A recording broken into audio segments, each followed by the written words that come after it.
Hey everyone, and welcome to Chef AJ Live. I'm your host, Chef AJ, and this is where I introduce you to amazing people like you who are doing great things in the world that I think you should know about.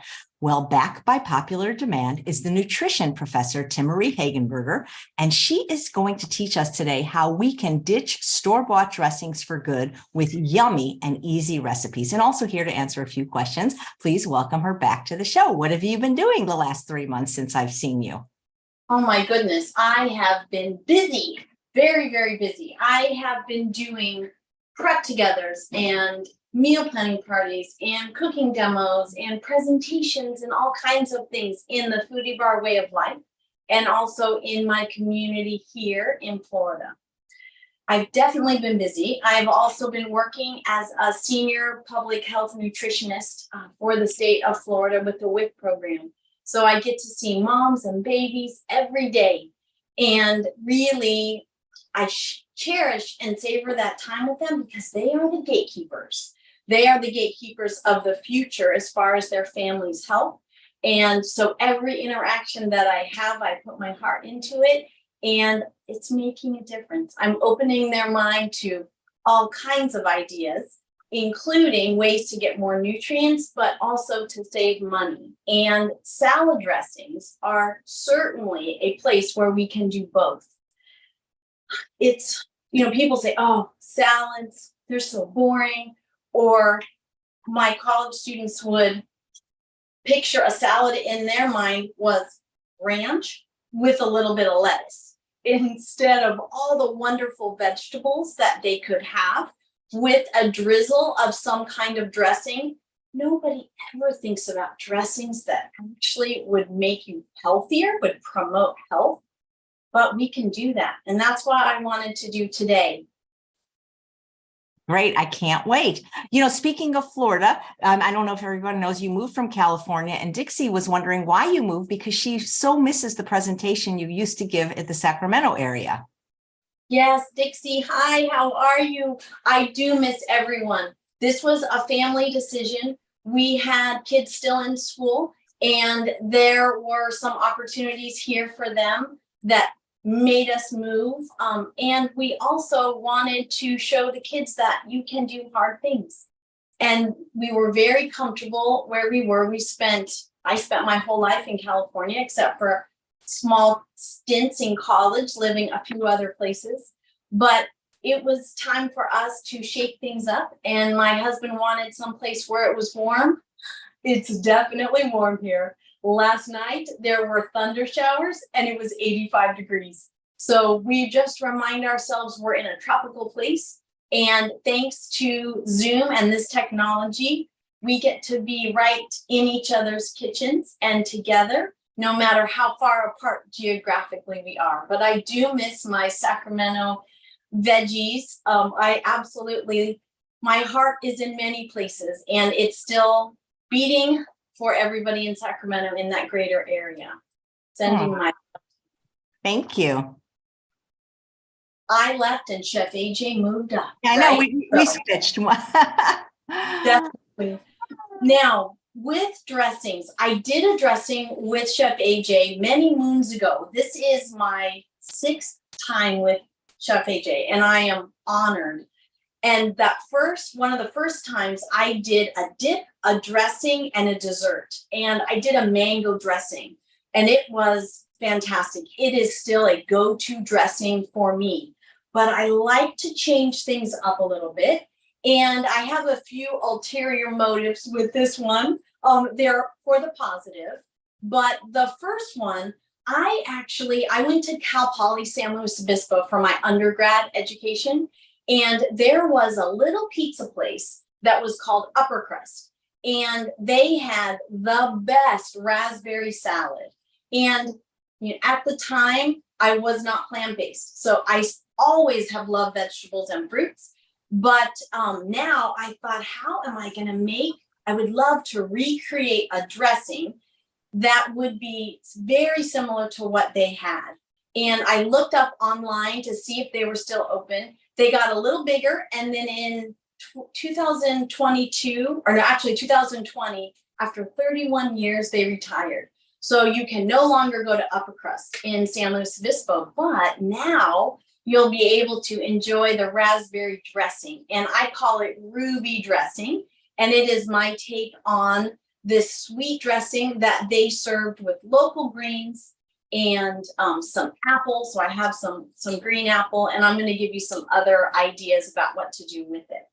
But this starts with berries, and you can do any combination of berries that you would like, including frozen. So I very rarely buy fresh berries, especially the raspberries, because they tend to mold. I don't know about you, but between the supermarket aisle and my house, and I do not live far from the supermarket, they seem to have molded because I try to check them when I'm there, but inadvertent, I mean, just it happens. So you open the container and it's moldy. So if you can get frozen berries, that is perfect for this recipe.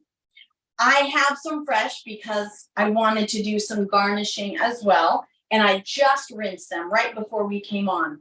You don't want to rinse berries ahead of time because the extra moisture will make them go bad quicker. So I knew I was going to do this. So that's what we're going to do right now.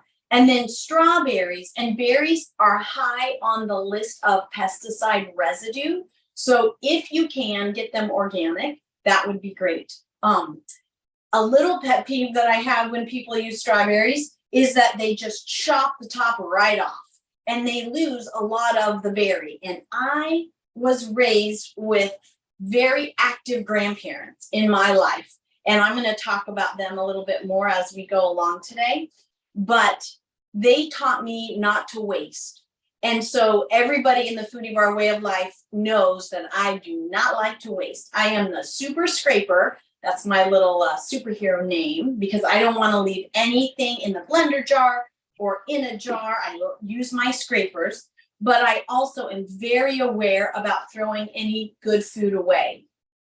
Even into the compost bin, I still would rather eat it if I can. So to take the tops, and there's nothing wrong with leaving the tops on your strawberries, but if you want to take them off, I just hold them and then very easily pull that little top off. And if you want to take the little tiny green piece, this is what you should have for waste, right? And like I said, you can eat those tops as well, but not with a big knife that you just cut right off. Oh, it just drives me crazy. So this recipe is going to be one of two recipes that you will have instant access to if you use the link that I provided that's under the show notes. So that's on YouTube, the show notes that Chef AJ puts in, and it is tinyurl.com/dressings for Chef AJ, but you can see it right there. And then you'll put your email and name in there, and then bam, the first email that you get will have the PDF right there for you, okay, to download.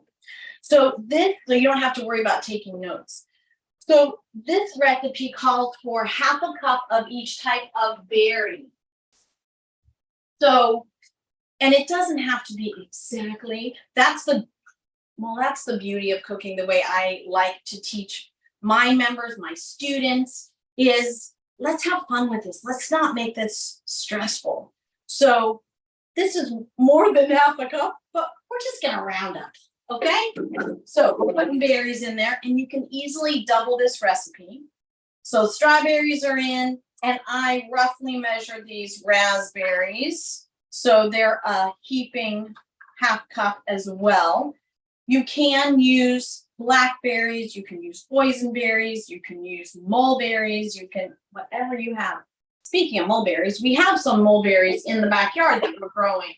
And we were harvesting them, little ones at a time. I'd run out. I had a little timer on my phone to say, check the mulberries in the face. And I'd run out there and I'd take a few of the little mulberries. We don't have any more right now, but they're in their little process. So we have the berries that are in, and this is a very simple dressing, which is the theme of today. Simple, because you can always make complicated. I don't need to help you with that. I like to help you make things simple. So white wine vinegar, this is an organic white wine vinegar, and I'm using 3 tablespoons. Now, as I want you to always think about with my recipes or with others, this is just the beginning. So if you say, well, I don't like vinegar, okay? Start with, if you don't want any vinegar, you can use citrus, but you can also use half the amount and half citrus and just play. That's the theme. So 3 tablespoons of white wine vinegar. I happen to love vinegar. So we're gonna put those in. And you can hear a little noise back there. That's the Instant Pot. And you're thinking, what are you doing with the Instant Pot? This is a dressing class. It is a dressing class, but I always like to give you a little extra, as many little extras as I can. And in there, we have a really cool extra. And I was trying to decide whether I would have it done ahead or while we're going. It is while we're going, but I'll explain in a minute what that is. Now, one thing I do want to bring your attention to, and this came up in our group, we do Q&As every month in the Foodie Bar Way of Life. And something came up about vinegar during, it was either a Q&A or a meal planning party. And we were talking about balsamic, and I love balsamic vinegar. Absolutely love it. But I brought the attention to the fact that a lot of vinegars have 0 calories, and a lot of balsamics have 30 for each tablespoon. Now, I am not a calorie counter, and someone had asked, do you count calories? Absolutely not. But I am aware of what foods have some calories to them, and Chef AJ is fantastic with her caloric density, bringing that to light with Barbara Roll's work with volumetrics. So I definitely am aware. So white wine vinegar happens to be 0 calories per tablespoon, as you would find red wine vinegar, rice vinegar, especially if the rice vinegar is natural. If it is seasoned, then that means salt or sugar was added. So we're not going to use rice vinegar today, but if you do, make sure you get the natural. That just means it's just vinegar, no salt or sugar. So just so that you're aware, if you, let's say, instead of doing the white wine vinegar, you use white balsamic, and that white balsamic had 30 calories a tablespoon, you've just added 90 calories. It's not a problem. It's just an awareness. Okay. So I just want to bring that to your attention. I'm always trying to give, little hints and tips and tricks and information. Now, the next thing on our recipe is mustard. And we have options. So this is a brand new Dijon mustard jar. And I like a little spice with the mustard. Mustard is always going to be fantastic with greens because mustard provides some of the enzyme needed to create the cancer-fighting and health-promoting compounds that we find in greens, especially if they're cooked. So mustard's great. It's also an emulsifier to keep dressings in solution. And I have mustard seeds that I've ground that I keep all the time, and I put on everything I can. But I also have this Dijon mustard. So I'm going to put in a teaspoon. Normally I'm heavy-handed with the mustard because I love it so much, and this is going to be my dressing. But I don't want it to be screaming mustard. This is a berry dressing. So some of my other dressings are going to be more savory, but this one is a little more on the sweet side. And that was the intention of it. I'm emulating that recipe that I had in San Luis. Okay, so mustard is done. And then we have chia seeds. So chia is an omega-3 rich little seed, comes in black and white. And actually, I have white chia seeds too. but it's okay. I'm just gonna use the black. I'm really close to the white. Let me see if I can grab them.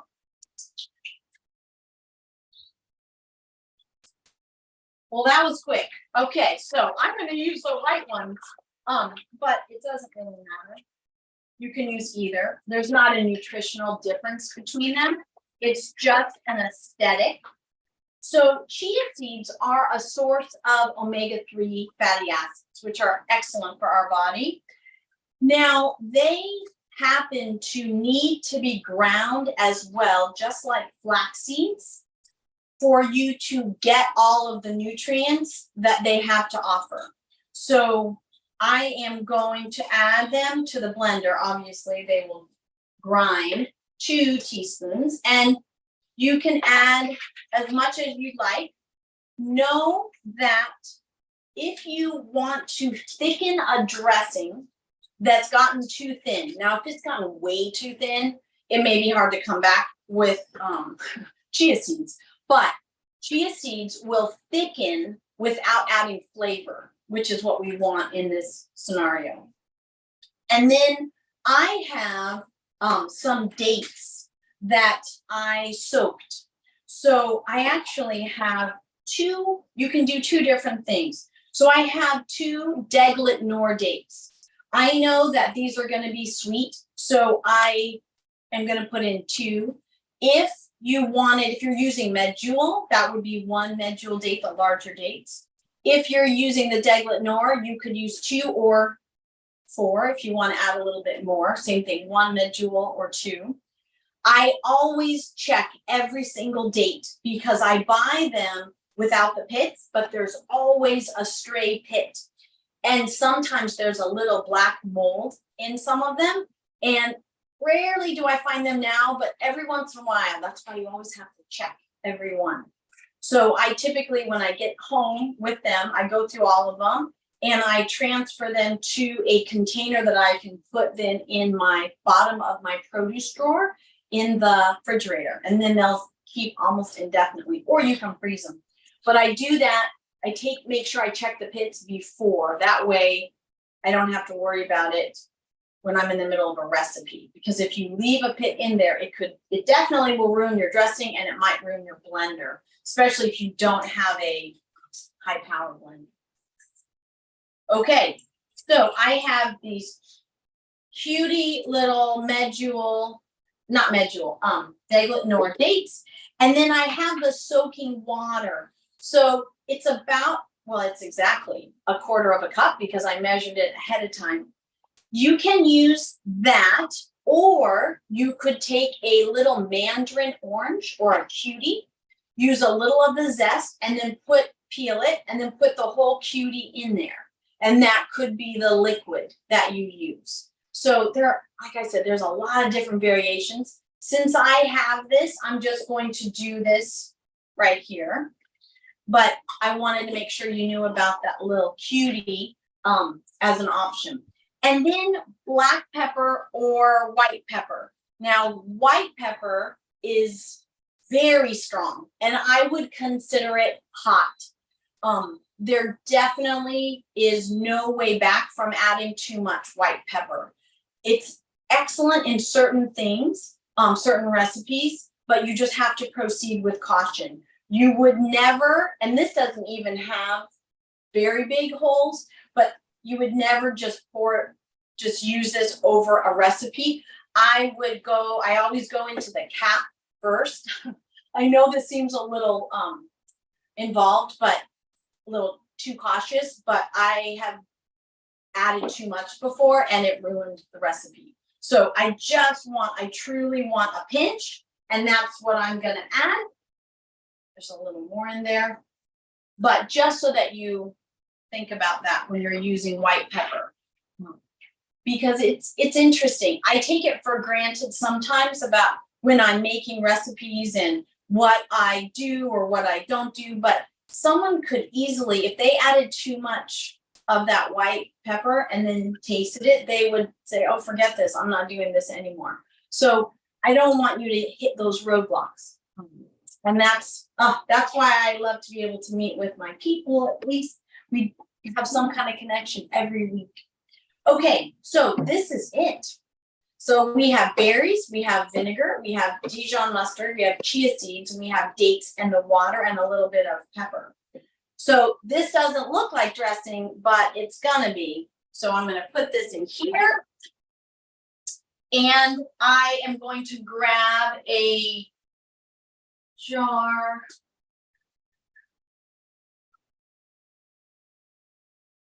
I could also grab a squirt bottle.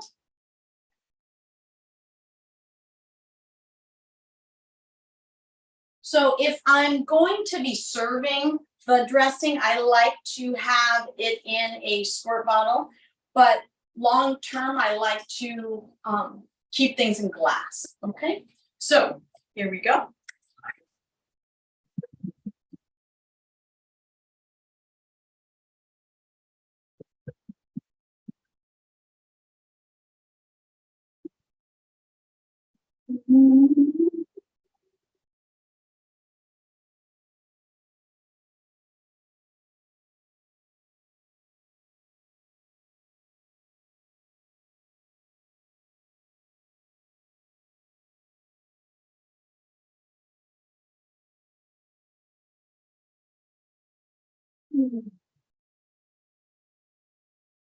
All right. Look how beautiful it is. It is ruby. Oh, it smells good too. I think I'll put it in the jar. That way we can see how beautiful the color is. So this could certainly be a recipe that you double or triple if you wanted. But it's so good fresh that, and it's so easy, as you saw, that you don't need to make a huge amount of it. I'm gonna use my super scraping skills and make sure I've got all of the goodness off of this tamper. And then put this in the sink. I love recreating recipes that I have out. I don't go out. You know, as I say that, I'm thinking to myself, well, how often do I go out? I don't go out because I don't know about you, Chef. Actually, I think I can just assume, because I know you, that when we go out, most of the time, unless it's for something really unique, I'm disappointed because, and my kids get tired of hearing me say it, I know, Mom, you can make it cheaper, you can make it taste better, and you can make it healthier. We know. Yeah. I agree with you. However, what's interesting to Marie, since moving to the Sacramento area, there are a few restaurants that will make it complete. I mean, it's still more expensive, but like, I don't know if you ever were at Faux Fresh with Chef John. Oh, yeah. Oh, yeah. And what he makes, I can't make better because I don't know how to make pho and I don't know how to do what he does. Yes, no, he is extremely talented. I do have to say that some areas have a lot more options as far as eating out than others. And but I also have to say that one of our members, Trina, which she has, she's a love. She said, I love pho and we need to make pho. And so what did I do? I made a pho foodie bar. And so I did a cooking demo and taught everybody how to make their own pho. So I go beyond the norm all the time. And actually, this is kind of interesting, but last summer, we had several members buy the Ninja Creamy. You know, it was all the rage last year. And I thought, a single-use appliance. I don't know if I want another one of those, you know, because sometimes you buy things and granted, you know, if it's something that you'll use all the time, but nowadays with all the different contraptions that do multiple things, you have to kind of think hard about a single use. But there were quite a few members that bought one. So I said, I got to take one for the team. I got to buy it. And I got to check it out and see if it's worth it. Well, it ended up being the beginning of, I did a cooking demo in our group of Nice Cream Foodie Bar, and I just finished my second cookbook, Nice Creams, 31 flavors that love you back. So that is now on the nutritionprofessor.com. You can click on my book, The Foodie Bar Way, because at foodiebars.com, under books, you'll now see The Foodie Bar Way, and you'll see the Nice Cream book.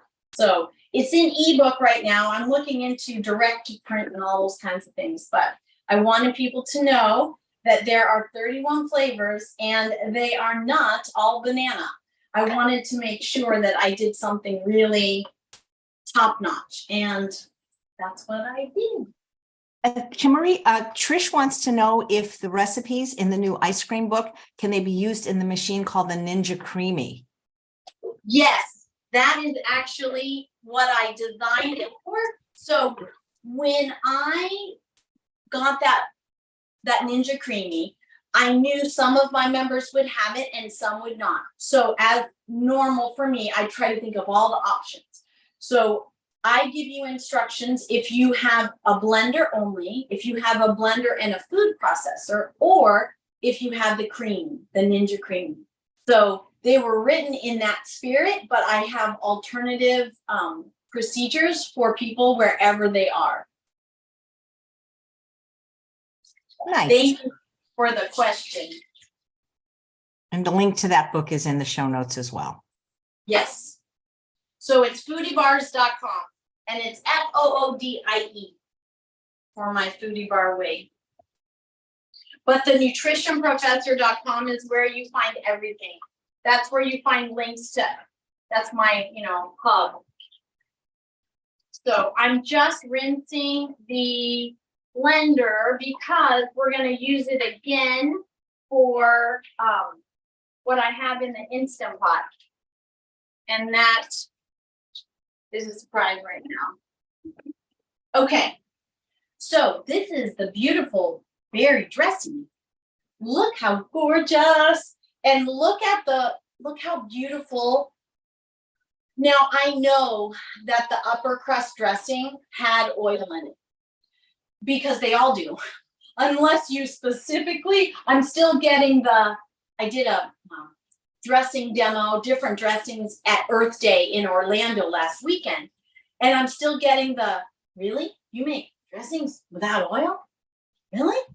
Yeah, I do. And you would never know. This is creamy and silky and fantastic. So I'm going to stick this in the fridge because I am the food safety woman. So I'm going to stick this in the fridge, move this over, and then I am going to talk to you about some other things that we're going to do before we do the second dressing. So let me do this. Right.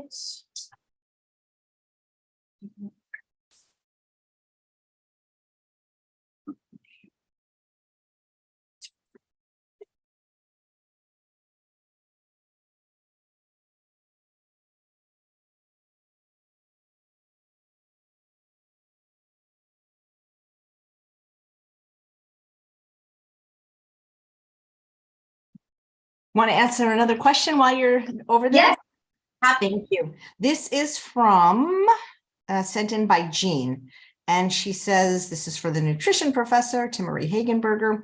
What is the value of any, if any, of supplemental collagen, either animal-based or vegan GMO, to reduce further spinal compression fractures in an 80-year-old woman with 8-inch height loss from kyphosis and scoliosis? I know, Jean. So the collagen, this is definitely, I am not an orthopedic surgeon. I am not. So please, I'm just going to give you my opinion about collagen. And I have not closely looked at the research with regard to outcomes. I haven't heard anything phenomenal, but collagen is a protein that we make in our bodies. And it's, as a general rule, it's really important to keep in mind that we consume protein for its amino acid content.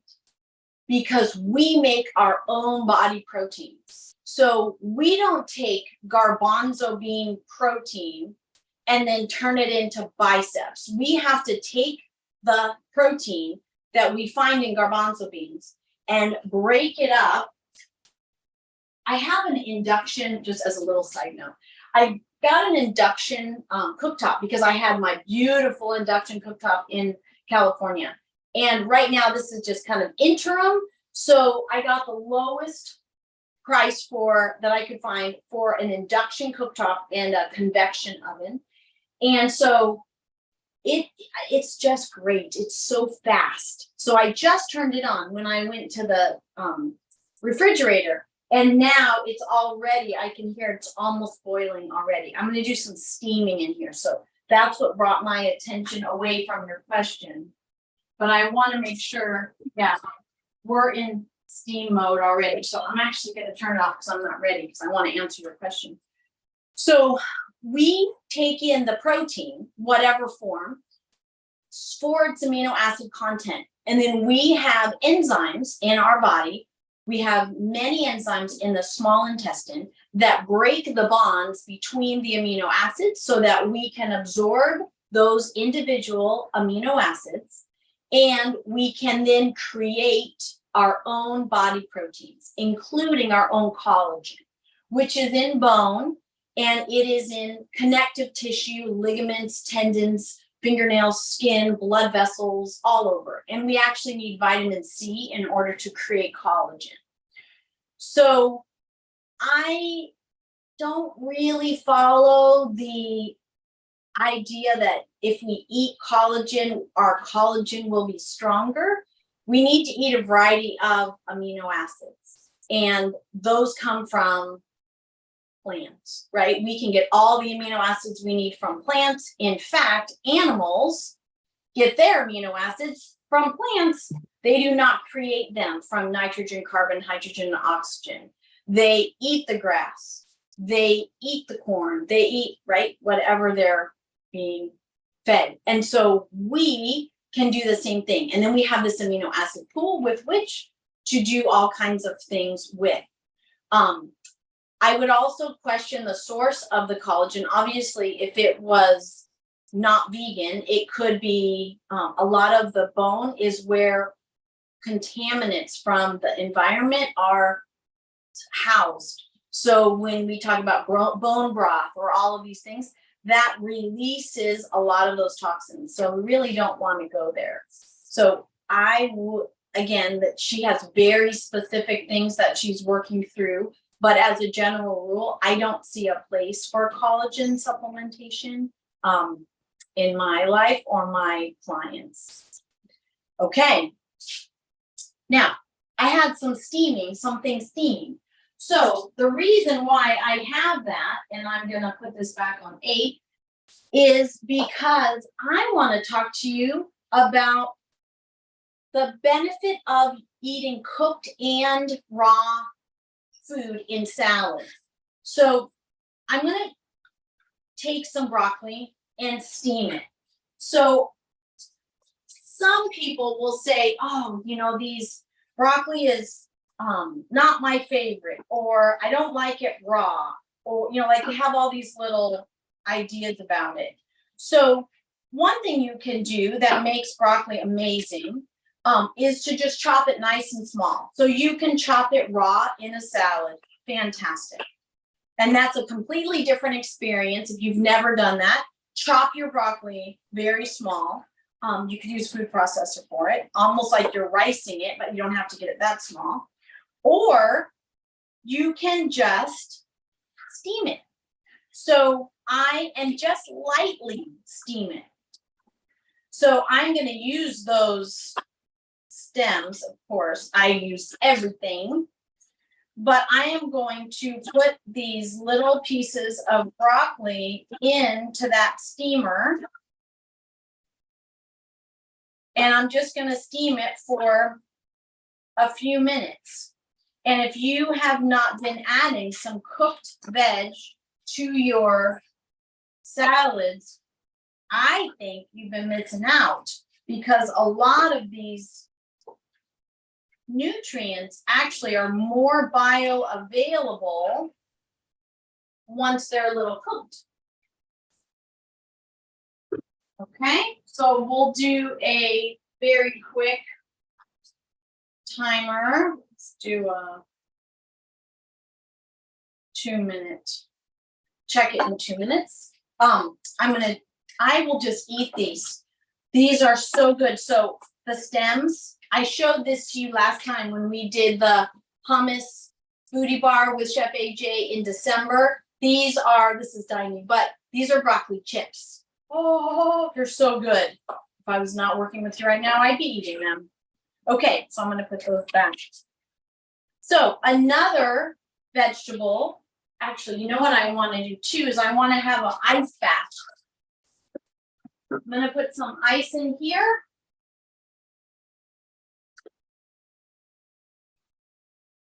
There's a question from Patty. Are raw cruciferous vegetables harmful for people with hypothyroidism? Okay, I heard that. Are cruciferous vegetables harmful for people with thyroidism or hypothyroidism? No. We want to make sure you're getting enough iodine. That is typically the problem. If there is ever an issue, these cruciferous vegetables are amazing. And everybody will have a different experience, of course. But if you feel like you tolerate them better cooked, then that's fine. But we don't have to be over critical about that. And you can do something like, if you don't want to use iodized salt, you can do something like Dulse. And that could be a source of iodine, or you can take a supplement of 150 micrograms a day. Okay, now asparagus. So I have 13 seconds. You can either, I need garbage. You can either break them off at the bottom, or you can cut them. Let me check my.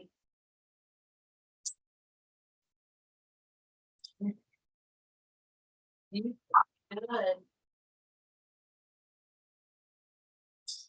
Okay. See how beautiful the color? Okay, so I'm going to plunge those into ice water. And I'm actually going to add Brussels.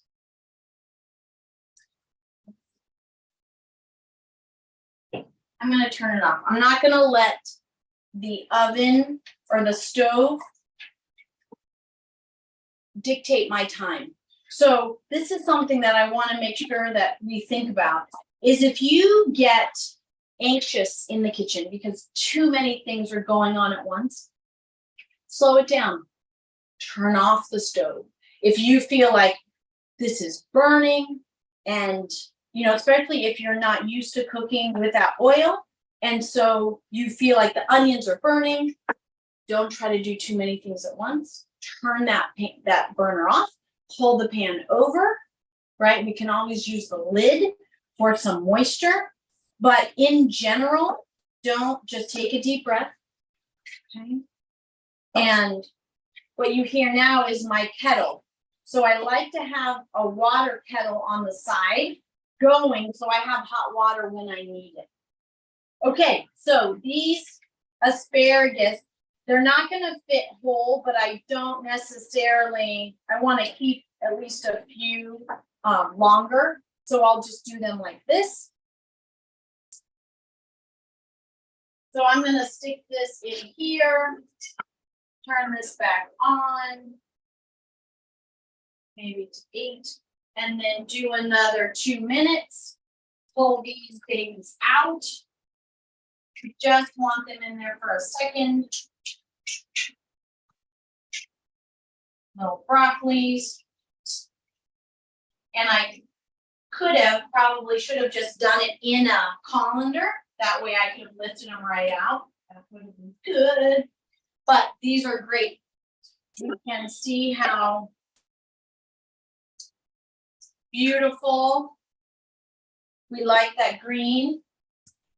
Okay, it's going to be more more bioavailable. Now we have Brussels.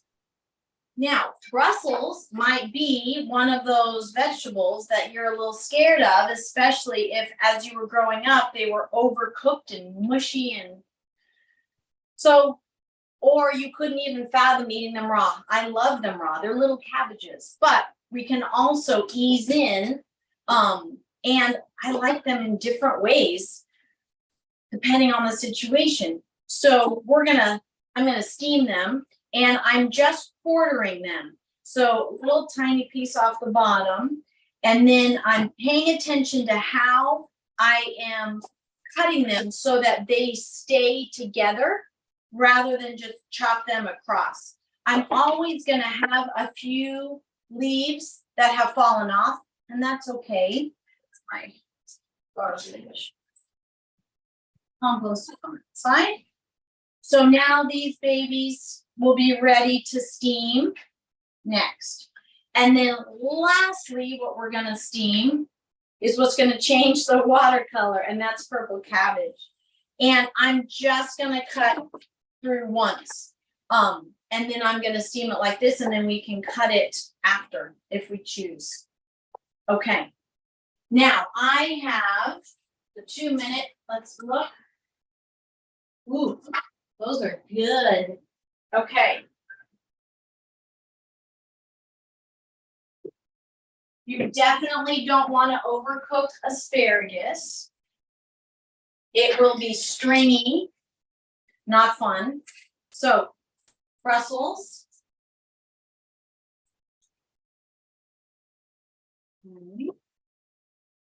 And probably go longer than 2 minutes, but we'll check them at 2 minutes. So just want to stop the cooking with the asparagus with the water, but that's it. We don't want them to sit in there. So I'm going to add them to this bowl with the beautiful broccoli. Okay, so now we have 2 gorgeous, lightly steamed greens. And we'll put this in last. Okay, now the Instant Pot. What is she doing with the Instant Pot? Well, what I did was I made some garbanzo beans from dried. And I did that because I want to show you a really neat dressing component that you can use as a consequence of making beans in the Instant Pot. So, you know, I told you there's going to be bonus. So this is bonus because this is just, I like to make what I do serve as many just jobs as possible. So all I did here for the garbanzo beans was I soaked them overnight because I wanted a quick cooking time, and I just want them to be well hydrated. When you buy garbanzo beans at the supermarket, you don't know how long that they have been dried, right? Because they dry on the vine, but you don't know how old they are, which is not a problem. It just, if you've done beans one time and they came out perfect, and then you did the same process, the same amount of time, and they were hard, and you wondered, what did I do wrong? It could just simply be that they were older, and so it took more time to get the water in. Now my timer went off for the 2 minutes for the Brussels. Yeah, I'm gonna let them go for another minute or so. So I put in 1 pound of garbanzo beans, 8 cups of water. So I just let them soak overnight. Then I drained them, rinsed them, and put them back in the Instant Pot with 8 cups of fresh water, 2 bay leaves, and a large purple onion that I just quartered, and a head of garlic that I just smashed. I smashed the cloves, and then they popped out of their skins, and I let them sit while I was doing everything else, cutting the onion, doing all that stuff. And then I added it to the Instant Pot. So that's it. And you can, well, you can see, I mean, it's just garbanzo beans. Okay, but what we're gonna do is we're gonna rescue these first.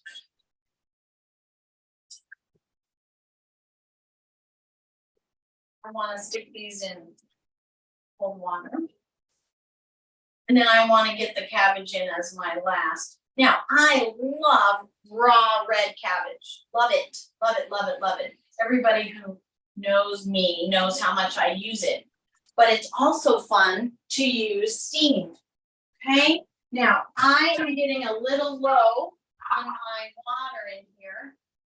So now that I have this hot water right there, it makes it very easy. So I'm gonna stick this back on, put my cabbage in. I used 8. Okay, I'm gonna set my timer at 2 minutes and then take a look. All right, pull out my beautiful Brussels. Okay.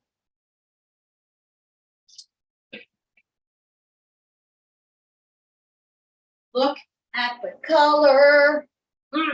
Okay, we have a green party. Do you remember, Chef AJ, when I did the purple veggie party with you? Oh, I loved it. I loved it. My favorite color. That was so fun. We have had lots of fun, and we have more fun in the future too. Okay, so this is what I'm gonna do with this, with these beans, and this is gonna be something different than you would expect more than likely. I am going to take, I'm trying to figure out what bowl I'm gonna use. Yeah.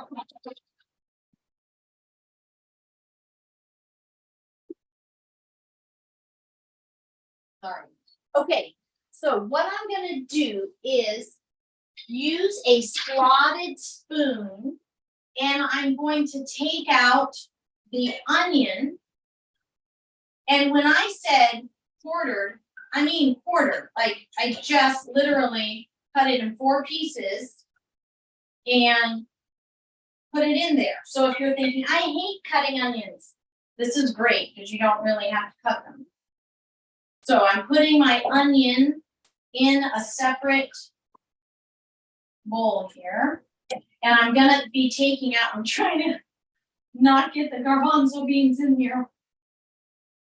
And then what I wanna do, take those bay leaves. I have 2 bay leaves, so you always wanna count the bay leaves going in and count the bay leaves coming out when you're doing soup, or any beans. All right, my 2-minute timer on my cabbage got me, so I can go and look at that.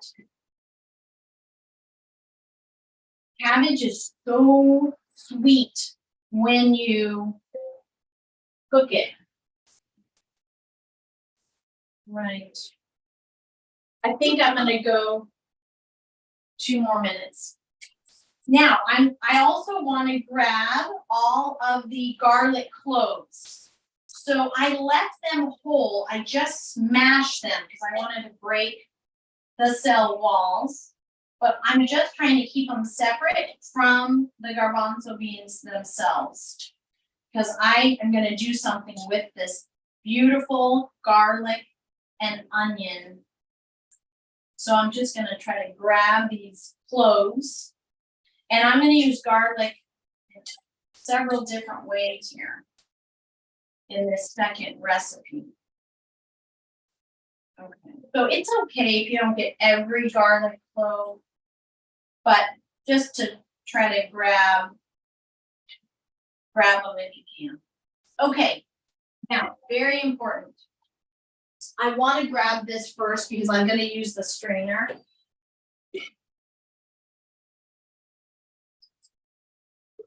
Purple, purple. So pretty. Okay.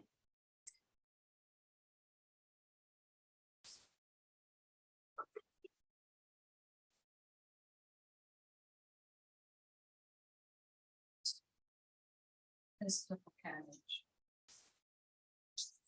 Oh, gorgeous. I'll put it right next to the Brussels. Okay. Yay. Makes me so happy. Oh, I would always, when I talked about vegetables in my college classes or in with my WIC clients now, so many would go, ugh. And I think, oh my goodness, you must have been tortured with vegetables, because whenever I say the word vegetables, and when I see these beautiful, I get excited. I don't get scared. I get excited. So here we go. This is what we're going to do. We are going to drain these garbanzo beans, but we are going to reserve the liquid. Now, some of you know exactly what this liquid is called. Anybody? Aquafaba. Aquafaba. Okay, so we talk about aquafaba as part of, I'm going to be risky and do this here instead of over the sink. We talk about aquafaba being a beneficial component that we can use in different, I think that's how I'm going to do it, different recipes from the can of garbanzo beans. But you can also do it, you can make your own aquafaba. And that's basically what we did. So I see a big garlic clove. Hold on, I see 2 of them. I'm gonna grab those cloves. Not a big deal, but you'll see what I'm gonna do. So now I'm going to strain these gorgeous beans. Oh, they make me so happy. I lost it, Chef Adrian. I just love this food. This makes me so happy to see all of this in front of me and to know that, yeah, I mean, this is so easy. This is not difficult. And the garbanzo beans, all you need to do, and you can even do them without soaking them overnight, but this idea that we can do some of this prep and then we have goodness for a long time. I put some of these garbanzo beans in the fridge, of course, for the week, but also in the freezer in jars, and they will serve me for weeks to come. Okay, so these beautiful beans, I normally will put them in a baking dish to let them cool, which I think I'm going to do that because now I want to use this. But let me see. I like, we want to increase the surface area, right? So we want them to, this will let them, allow them to cool much quicker than if we had them all stacked up. So, and then I typically will even do a little trivet underneath. Okay, so those babies will cool. Now, what we're gonna do with this aquafaba is make a wonderful base for a dressing.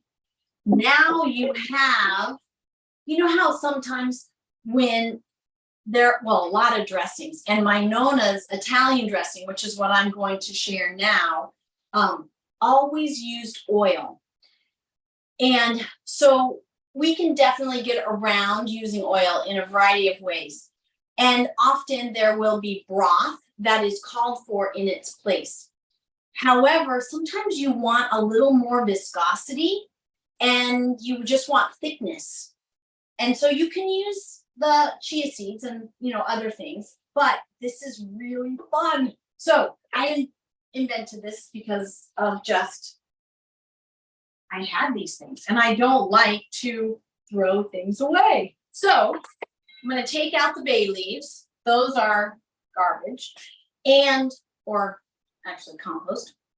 And now I have these beautiful onion and garlic, and I'm going to put those in the blender. And I am going to pour the aquafaba. Now, this aquafaba is hot. as it cools, it also will thicken on its own. And that's that because of the protein from the garbanzo beans, the properties, that's how they figured out, you can whip aquafaba, not with onions and garlic, okay? But you can whip aquafaba into a meringue like you would egg white. So we're not doing it with this. What we're doing is we're making a really yummy alternative for a broth in a dressing that is nice and thick. You can also use it for soup, of course. So this is hot, which hot blender is not good. You have to just be careful. So I want to blend it completely.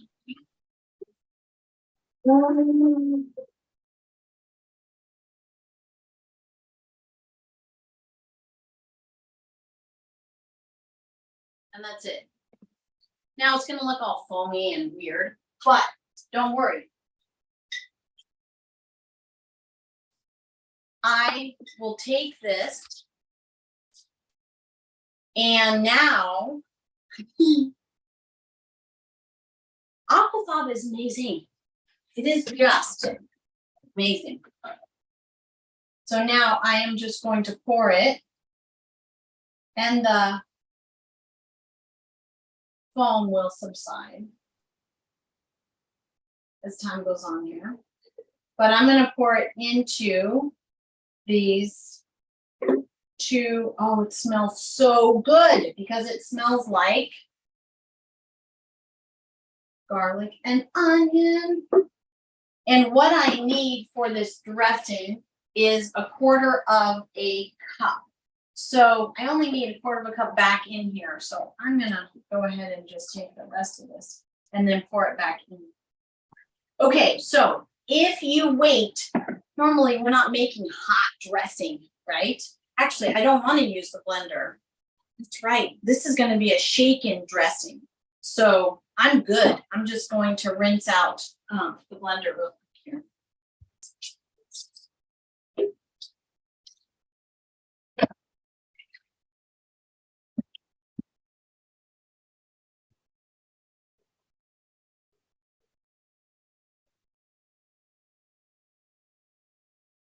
Okay. There's a question from a viewer. What do you think about nuts and nut butters, and do you personally eat them? Nuts and nut butters. I do use them on occasion for certain things, very intentionally. I like to use the most nutrient dense of them. And so seeds are going to be more nutrient dense than nuts as a general rule. I do like to include walnuts typically every day a little bit. When I say a little bit, it's probably maybe 1.5 to 2 halves because they're broken up, right? I mean, it's just a small amount with blueberries and like if I do an oat or something like that. But they're not a trigger for me to just keep eating more and more and more and more and more. So I can use a little bit and just leave it at that. But they're certainly not necessary. The research is pretty good that they are consistent. If you use a small amount, they can be definitely consistent with health. Seeds are going to give you even more bang for your buck. So I like to include the pumpkin seeds, the pepitas, in usually at least I'll do it once a day in my salad when I have lots of greens. It'll help me absorb the nutrients from the greens. But again, I'm doing like a tablespoon maybe on top and incorporating that. Nut butters, the research is not as, it's good, but it is also consistent with weight gain versus whole nuts. We just can't chew the nuts to the extent that we could chew or that the machines turn the nuts into nut butter. It's so, the particles are so small that you end up absorbing all of the fat, where when you chew nuts, you end up eliminating some of the fat just because you can't chew it so, so finely. So we do see people who add nut butters can tend to gain weight over time, where people who add a little bit of nuts here and there, as a general rule, everybody's different, but don't seem to have that weight gain.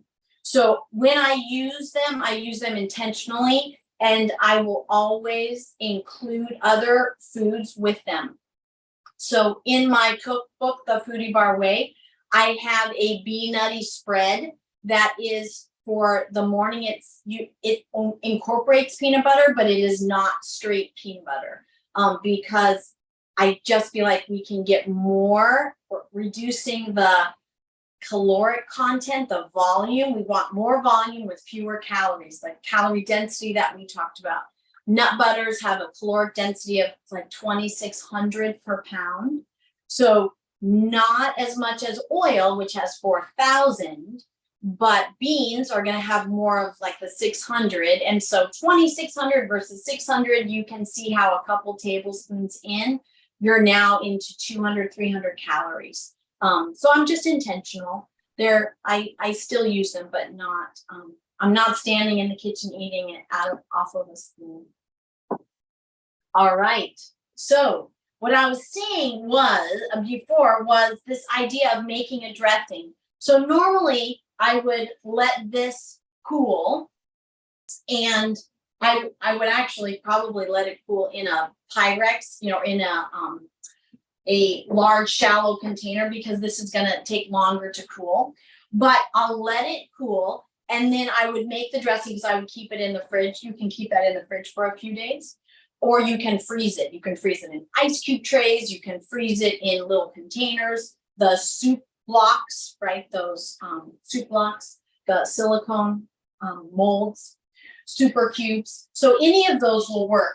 But this is a little odd because I'm using it warm. It will thicken as time goes on. So you would do this as a two-step process. But for Chef AJ, I want to just whip and get this recipe done. Now, the recipe that we're going to do is a tribute to my Nonna. So some of you know I had, and she lived in Lincoln, California, before she passed away with my grandfather. So my Italian Nonna, I grew up going to their house on Sunday. We used to live very close to them. And every Sunday we would eat together as a family.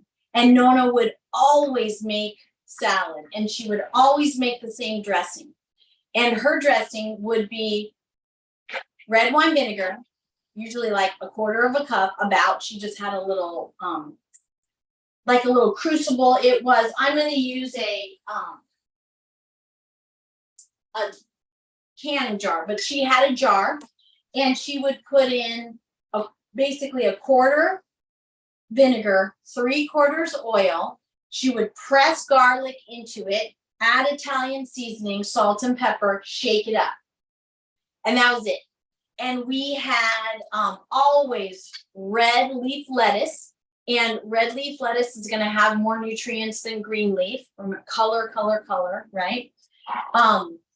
But that's a lot of oil. And that's the classic, 1 to 3 or 1 to 4 ratio of vinegar to oil. So I had to turn that on its head, but still honor her taste, what she was going for, the spirit of it and the flavor. So simple recipe. You can use a raw garlic clove. Definitely. It will intensify with time, the strength of that garlic. So just no going in. We would leave there with dragon breath at Nonna's. I mean, sometimes her garlic, the garlic in her food would just burn our mouth. It was so strong. But lots of cancer fighting there. But I am actually going to show you how I use roasted garlic. So I roast garlic, and we did a prep together in the Foodie Bar Way of Life where we did roasted garlic. So we did a whole bunch. I did 20 heads, and then I wrapped each one after I pulled off the skins in parchment and then froze it. So now I have these wonderful packets of roast garlic goodness. Now, this is a recipe you can do without a blender. This is considered a shaken dressing. So in the Foodie Bar Way of Life cookbook, I have a shaken dressing Foodie Bar and a creamy blended dressing Foodie Bar, meaning ideas for you to make shaken dressings that you just need a jar and others that you could use a blender for. So we are hearing music. So Chef AJ told me that we don't have anybody after me, so I'm just going to take my time and show you what I want to show you. So what I have done is mashed this garlic. Now, again, you don't have to use roasted. You can just use a clove of fresh garlic. Nonna used to use a clove of or two of fresh garlic. Okay, so got that in there. And then we have vegetable broth. Actually, we can do the vinegar first. So I'm putting in 3 tablespoons of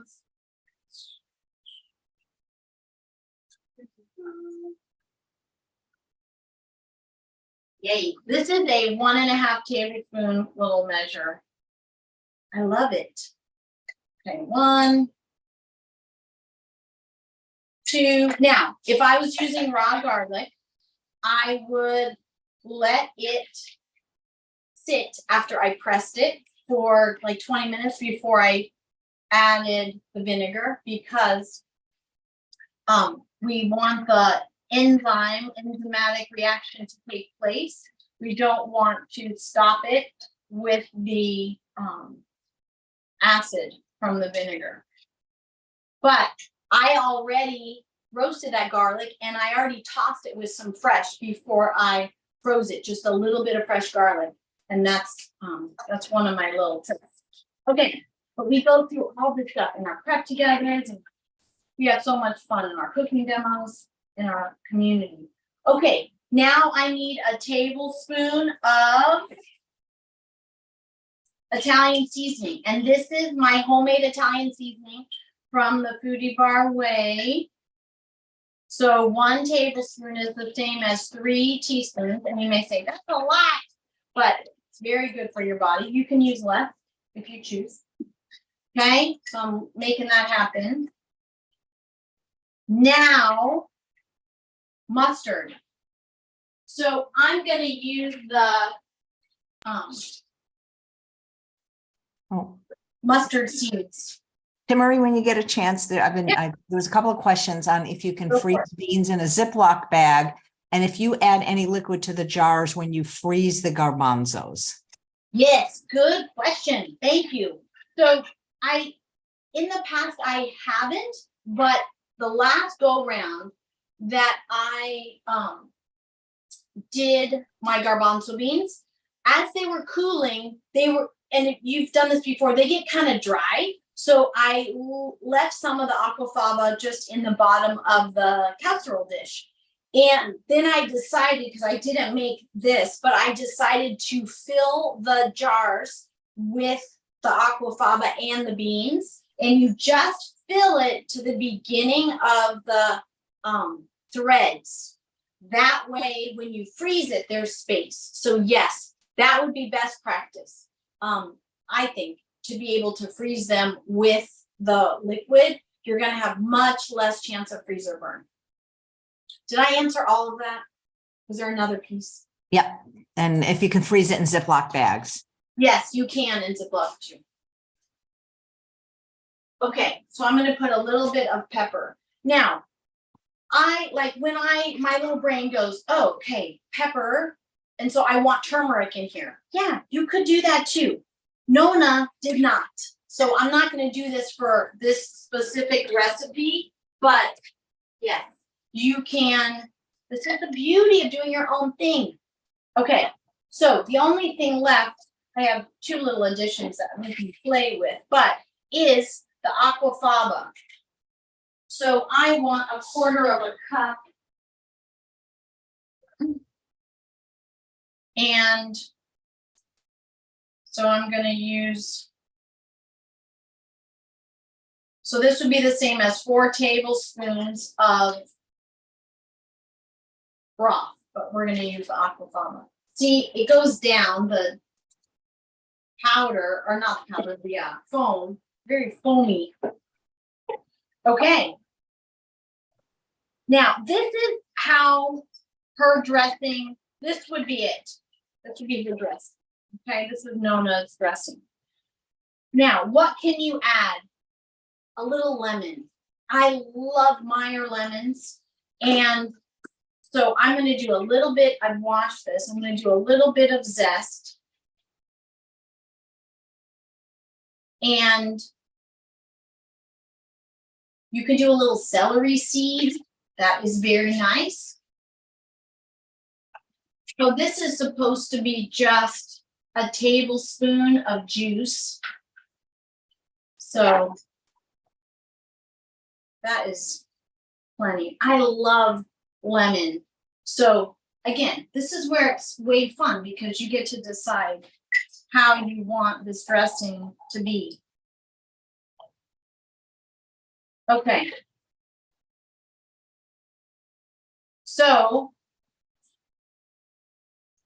yay, yum. Okay, so the dressing is done.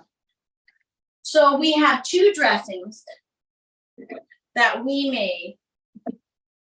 And now I am going to, and some beautiful garlicky aquafaba that you can use.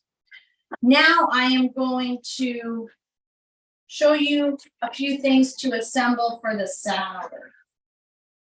For the salad. And then I will just put pictures. I'll send them to Chef AJ. Okay, so we are dressings, and then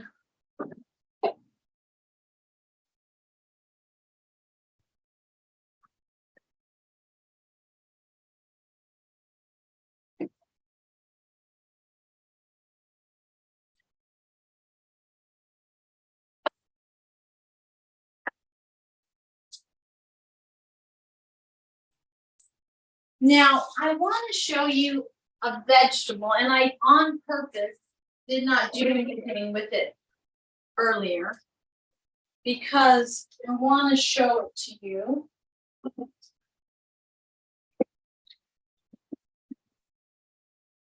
And this is fennel.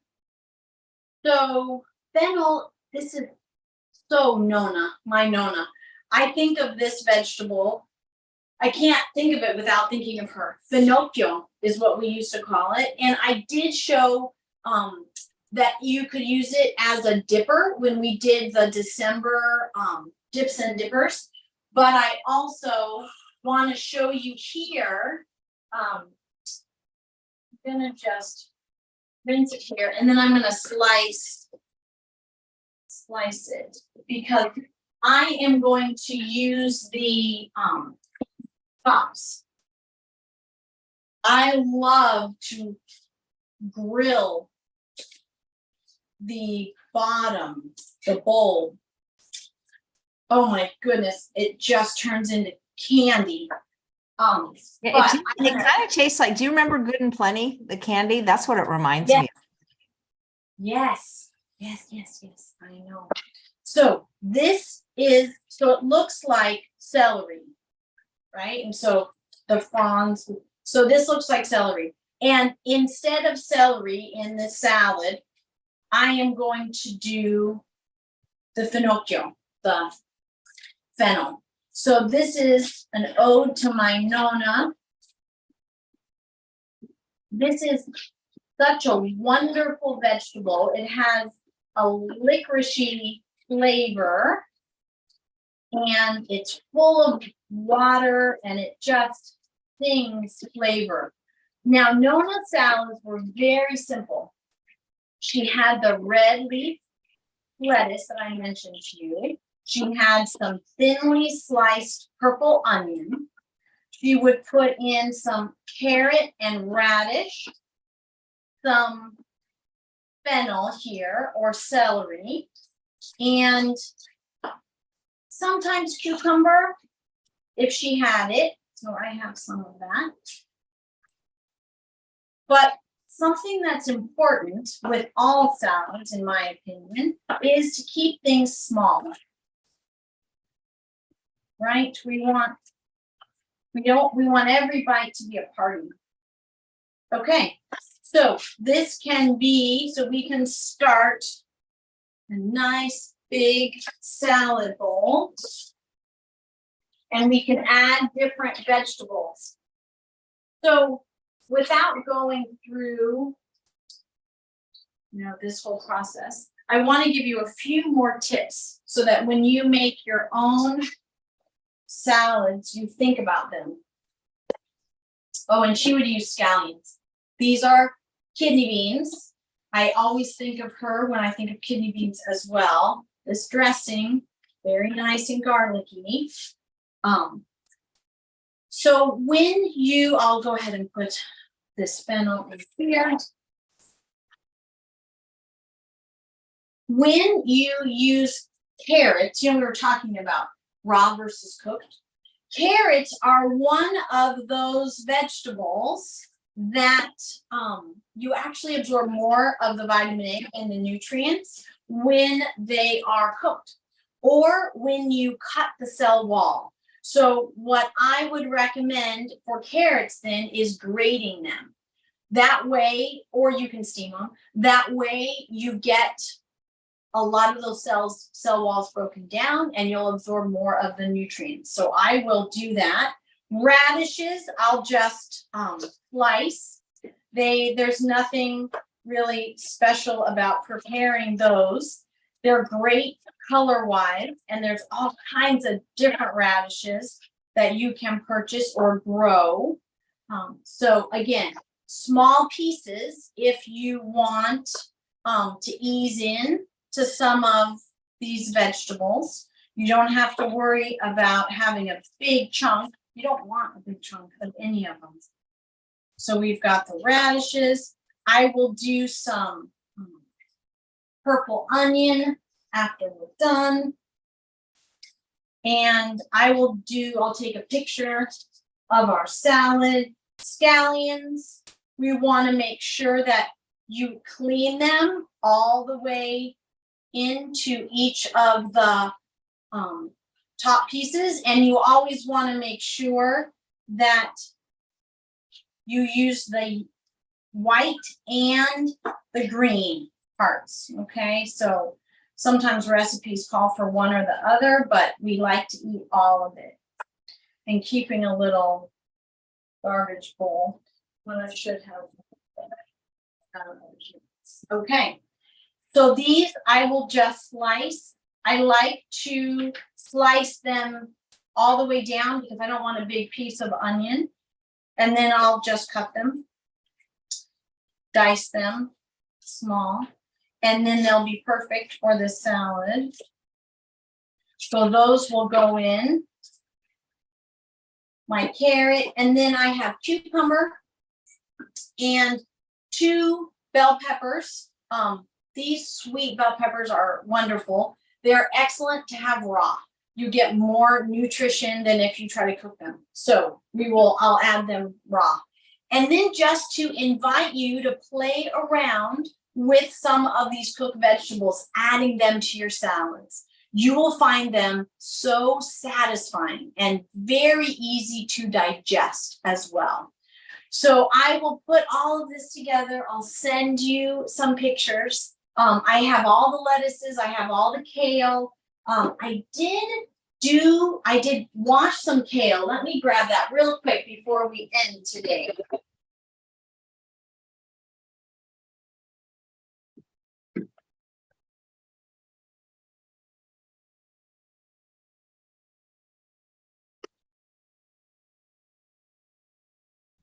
Well, I have some bok choy. So I reuse any bags that I get. And what I'm doing here is, this is kale that I've washed and then used a salad spinner and then wrapped in a clean dish towel. So this kale is perfect. Now, kale is one of those, I'm going to grab some, that people say, oh, I've had a kale salad. It wasn't very good because the pieces were too big. I guarantee if the pieces are big, then you're going to be chewing on it and you're not going to have a great experience potentially.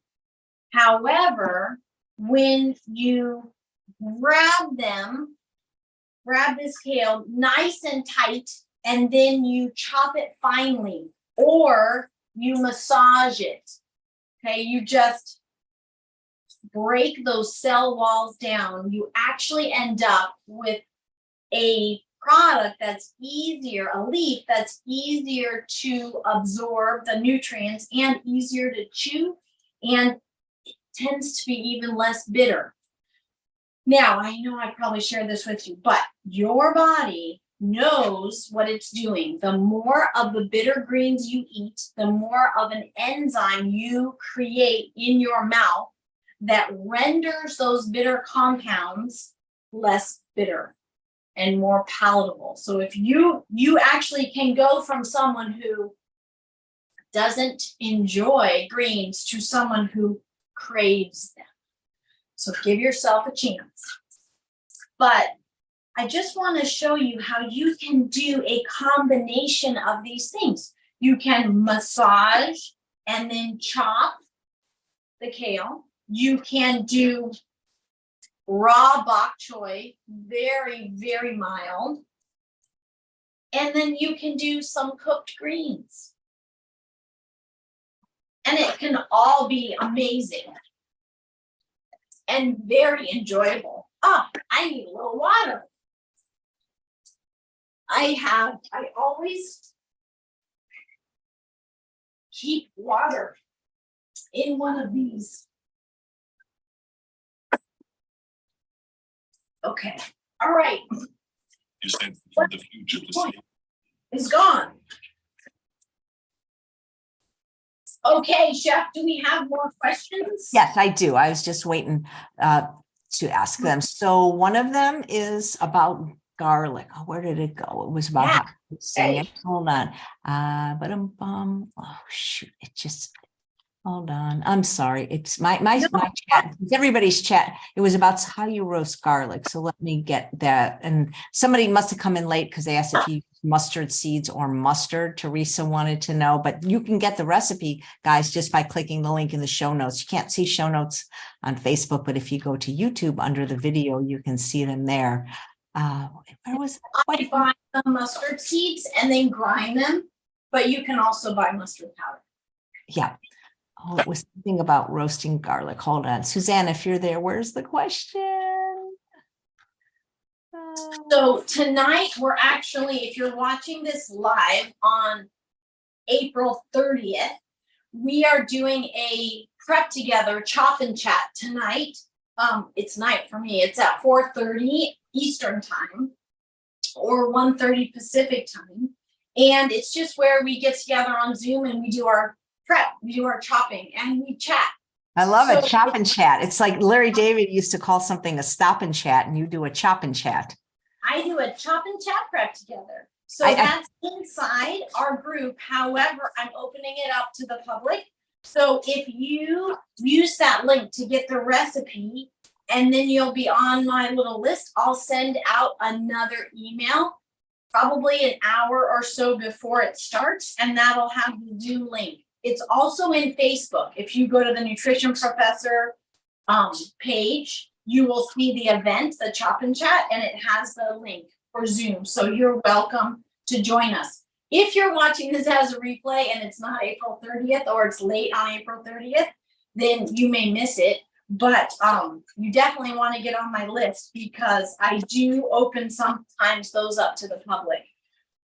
So here, I found the garlic question. It's from Stephanie. When roasting garlic, do you keep it whole in flour form and or break the flour down into cloves and on a silpat mat or parchment paper? Okay, so I have done it all the different ways. And the last time we did a prep together focused on garlic, I ended up doing kind of like a duel to see which worked better. And I found I did it in the air fryer, but I broke it up into the individual cloves. Before I cut it and then stuck it back together and then wrapped it in parchment and then in foil. That's one way that I've done it. But this time I just separated all the cloves, stuck them in the air fryer, and then that's it. And then popped them out, and they were great. So I tossed them with a little bit of raw garlic to bring that enzyme back in, since I didn't press them or cut them. But that seems to work the best. The garlic, when you leave it whole, sometimes it's hard to get all the cloves out. And if you wait too long, it gets really syrupy, sticky, and then you just have garlic skin all over. And when you're doing 20 heads at a time, it can be, but I had a wonderful experience just taking them in the individual cloves and roasting them that way.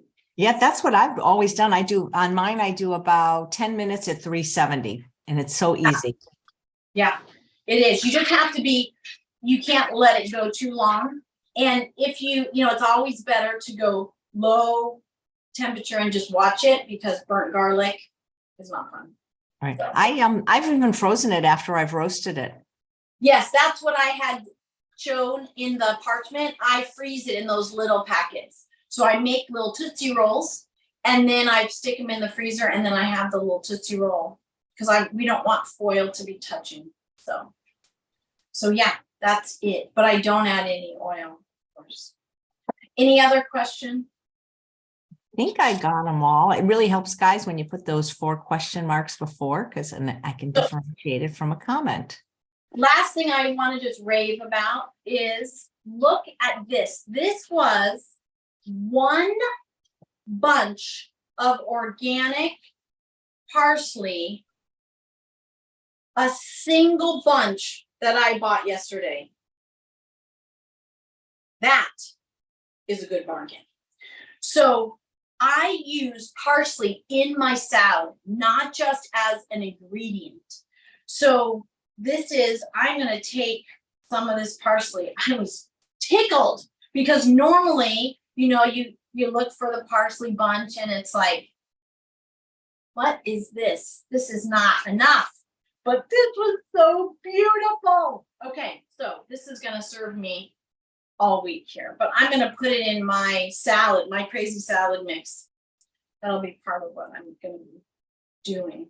Okay, so I'm going to stick that back in. So yeah, I'm going to use this as a salad green.